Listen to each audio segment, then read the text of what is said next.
Dr. Khan, the question is, how do doctors avoid intravascular injection of local anesthetic? Hello, for breast implant removal under local using Matcaine, how is an accidental intravascular injection avoided? Seems like the consequences of that could be very bad. I want my implants out and I am scheduled, but fear I shouldn't have read anything on the internet. So first thing, it is wrong, improper, and not the standard of care where your surgeon is removing implants under local. The breast explantation is a very tedious, meticulous procedure where the patient has to be put to sleep. There can be bleeding involved, and this is not a simple surgery.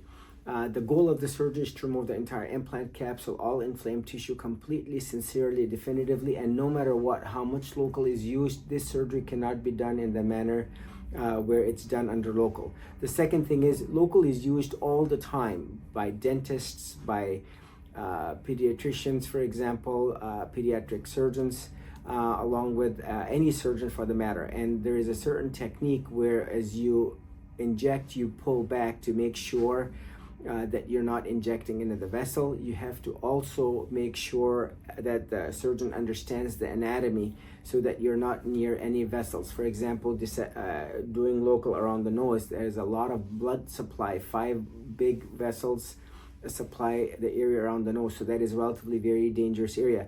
The tissues around the breast, likewise, the blood vessels supply that area, so you want to be very careful that as a trained surgeon, this is where the board certification comes in, this is where the training comes in, and this is where the surgeon's expertise comes in and experience, where they do not do this. It's relatively very straightforward. We do it every day in every case, where I use a local nerve block, a total of 40 cc's, and I have not had any issues, and it certainly can be done very safely.